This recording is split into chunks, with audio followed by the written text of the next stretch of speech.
खुदाई बुजुर्ग बरतर ने पाकिस्तान को शाहकार दरियाओं से नवाज रखा है।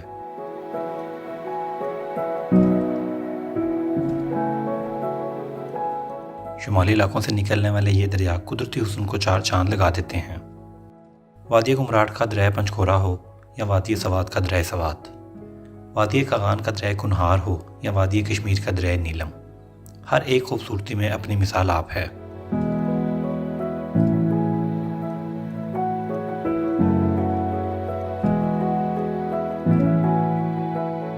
ये फैसला करना नामुमकिन है कि इन दरियाओं में सबसे खूबसूरत दरिया कौन सा है।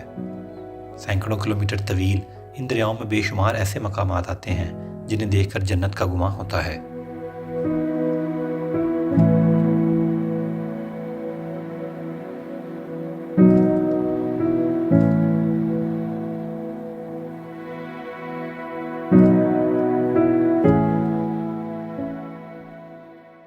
जब हम ट्रिप पे जाते हैं सवात के तो दरिया कलाम हमारी मेजर अट्रैक्शन होती है, और जब हम जाते हैं नारान के ट्रिप पे तो दरिया कुम्हार इसकी मेजर अट्रैक्शन होती है। इसी तरह जब आप कश्मीर के टूर पे जाते हैं तो दरिया नीलम इसकी मेजर अट्रैक्शन है, और नारान और कलाम के टूर में आपको दूसरी लोकेशंस ज़्यादा अपील करती हैं, लेकिन मेरे ख्याल से जो कश्मीर का ट्रिप है इसमें दरिया नीलम आपकी मेजर अट्रैक्शन रहती है। ये आपको ऐसे ऐसे खूबसूरत व्यूज़ दिखाता है। और आपस की मैं आपको बात बताऊं, इस दरिया की असल खूबसूरती ना केरन के बाद स्टार्ट होती है। बहुत ज़्यादा लोग हैं केरन से वापस चले जाते हैं या शारदा तक जाते हैं या केल तक जाते हैं, लेकिन जो इसकी वाइल्ड ब्यूटी है वो केल के भी बाद में समझता हूँ शुरू होती है। इसके इतने ज़बरदस्त इसमें नाले गिरते हैं आके अस्तोर वैली से और उसके बाद ग्रेस वैली से। इस वक्त मैं ग्रेस वैली में खड़ा हूँ। ग्रेस वैली का ज़्यादा जो पार्ट है वो इंडियन ऑक्यूपाइड कश्मीर में है और उसका थोड़ा सा पार्ट हमारे पास है, और यहाँ पे फॉरेस्ट डिपार्टमेंट की खसूसी तवज्जो है दरख्तों पे। जब आप निकलते हैं केल से तो थोड़ी देर बाद ही आपको इतने घने जंगल नज़र आना शुरू हो जाते हैं, और उनमें से फिर दरिया जो आपको नज़ारे दिखाता है तो आपके मुंह से बेख्तियार सुभान अल्लाह निकलता है। तो मैं इस वक्त ताओबट के एंडिंग पॉइंट पे खड़ा हुआ हूँ। यहाँ से दरिया नीलम एंटर हो रहा है पाकिस्तान में, और अब मैं जाऊँगा इस दरिया के साथ साथ जहाँ तक जा सकता हूँ। देखते हैं इसमें कौन कौन से नाले गिरते हैं, और मुकामियों से पूछेंगे कि नाले कहाँ से आ रहे हैं। तो ये सारी चीज़ें हम कवर करेंगे। इस सारे एरिया में कहीं कहीं ड्रोन पे पाबंदी है और कहीं कहीं नहीं, तो मेरे साथ रहिएगा। मैं इस वक्त शुरू हो रहा हूँ, ये ब्रिज है बड़ा फेमस ताओबट का, यहाँ से शुरू हो रहा हूँ।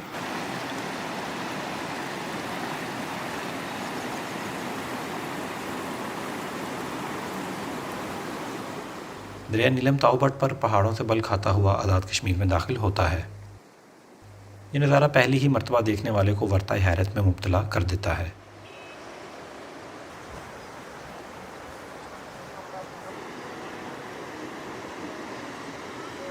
अगर आप मुझसे पूछें कि मुझे इन दरियाओं में किस दरिया का कौन सा मुकाम सबसे ज़्यादा पसंद है, तो मेरा जवाब होगा दरिया नीलम पर ताओबट का मुकाम। ये वो मुकाम है जहाँ दरिया नीलम मकबूजा कश्मीर से आज़ाद कश्मीर में दाखिल होता है। निज़ाम को ख़ास बनाने के लिए इस मुकाम तक आप बरास्ता मुज़फ़्फ़राबाद पहुँचते हैं। मुज़फ़्फ़राबाद से दरिया नीलम आपका हमसफ़र बन जाता है और आप आठ मुकाम केरन, शारदा, केल वगैरह से होते हुए ताओबट पहुँचते हैं।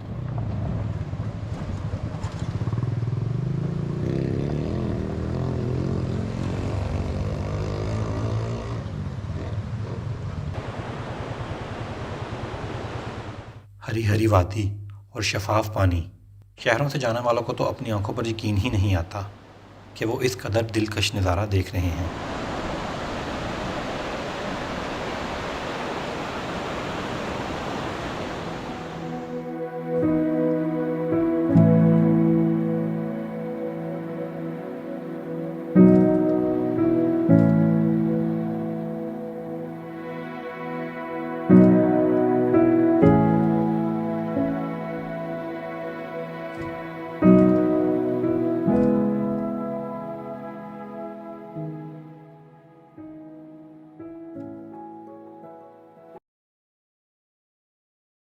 ताओबट से मुज़फ़्फ़राबाद की तरफ जाने से पहले इस दरिया में गिरने वाले नाले का थोड़ा सफ़र करते हैं जिसका नाम गगई है। ये अस्तोर के मैदानों से आता है।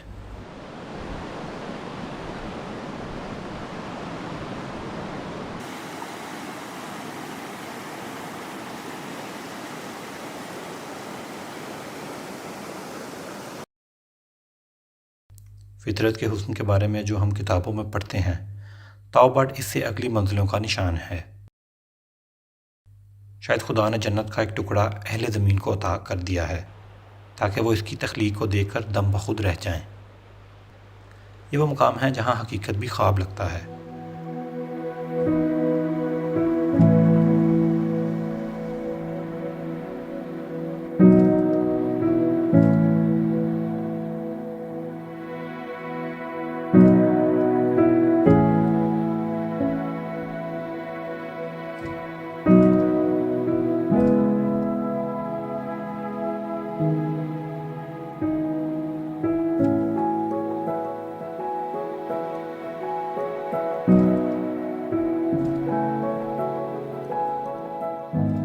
मैं ताओबाट वाला को क्रॉस करके थोड़ा आगे तक जाऊंगा। ये वो कश्मीर का हिस्सा है जहाँ सबसे कम लोग आते जाते हैं और मुझे ऐसी जगह फितरत के ज़्यादा करीब महसूस होती हैं।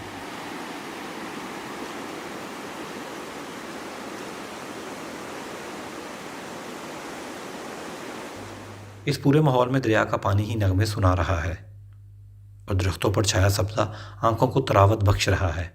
कहीं कहीं से परिंदों की मुख्तलिफ आवाज़ें सुनने को मिलती हैं तो सारा मंजर ही सहर अंगेज़ हो जाता है। सुबहान अल्लाह।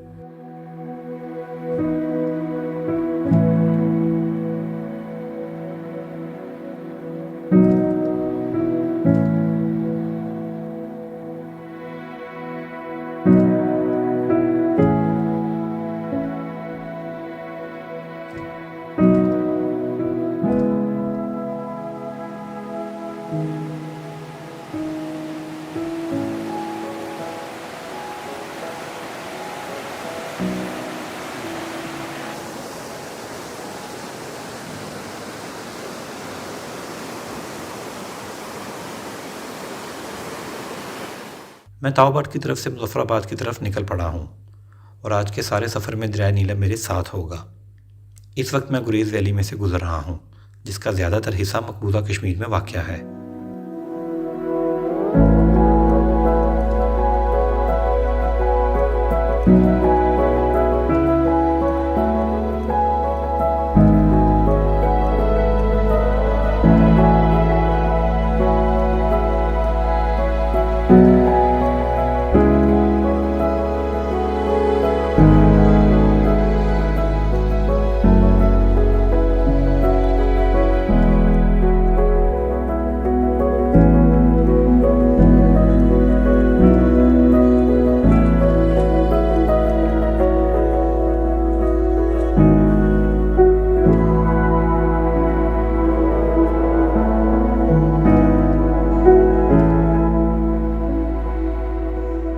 केल से थोड़ा पहले एक आबशार भी दरिया में गिरती है जिसे जामगर आबशार कहा जाता है।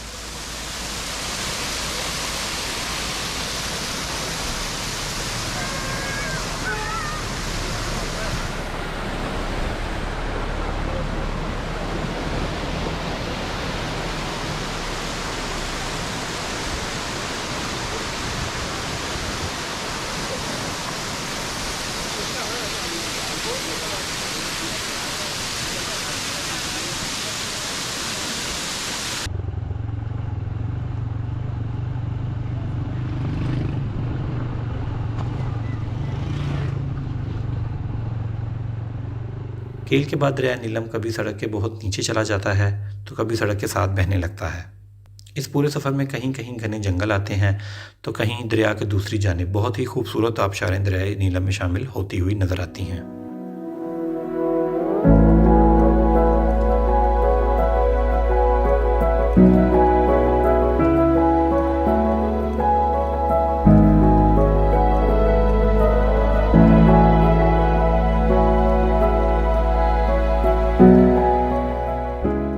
शारदा के बाद सड़क पर आबादी ज़्यादा होने लगती है। शारदा से पहले और शारदा के बाद इसमें कई बड़े नाले भी शामिल होते हैं जिनमें गुजरनाड़ और सुरगन नाले शामिल हैं।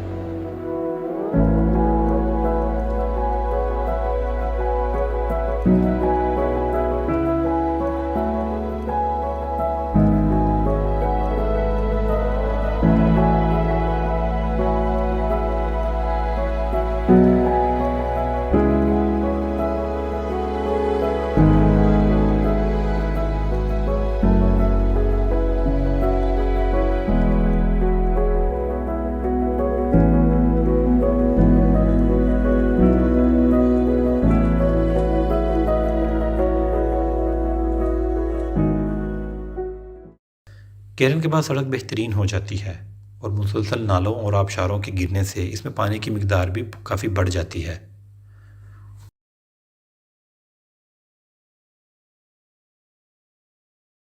अल्हम्दुलिल्लाह दरिया नीलम का हमने सफ़र आज पूरा कर लिया है और हम पहुंच गए हैं धनी वाटरफॉल के करीब।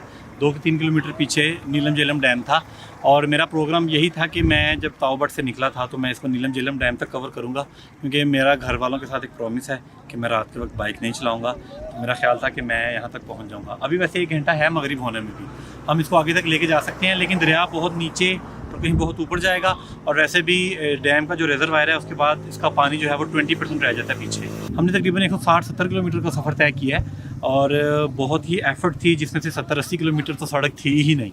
वैसे आप मुझे बताइएगा आपका कौन सा दरिया फेवरेट है। नॉर्मली दरिया हुंजा, दरिया सिंध और दरिया नीलम, दरिया कला, दरिया सवात और दरिया कुनहार, ये वो दरिया हैं जब आप टूरिज़म पे निकलते हैं, ट्रिप पे निकलते हैं तो ये दरिया अक्सर आपके साथ होते हैं। दरिया हुंजा और दरिया स्कर्दू तो उस तरह से ग्रीन नहीं होते, वहाँ पे ज़रा उसका लैंडस्केप डिफरेंट है। तो नॉर्मली इन 3 दरियाओं को ही कंपैरिजन किया जाता है ग्रीनरी की वजह से। आप मुझे बताइएगा आपका फेवरेट दरिया कौन सा है और ये एपिसोड आपको आज कैसा लगा। मेरी बहुत एफर्ट लगी है, लिहाजा इसको लाइक कीजिएगा, कमेंट कीजिएगा और मेरे चैनल को सब्सक्राइब कीजिएगा। अल्लाह हाफ़िज़।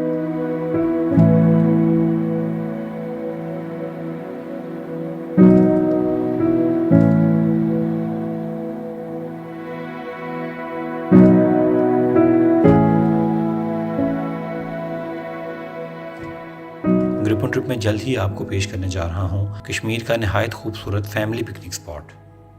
और अगर आप ताओबट बाला में की गई ख़ास मेहमानों की दावत देखना चाहते हैं तो यहाँ क्लिक करें। और अगर देखना चाहते हैं कील से ताओबट का ख़तरनाक लेकिन नहायत खूबसूरत सफ़र तो यहाँ क्लिक करें। ग्रिपन ट्रिप में मेरे साथ रहें और मेरे चैनल को सब्सक्राइब करें।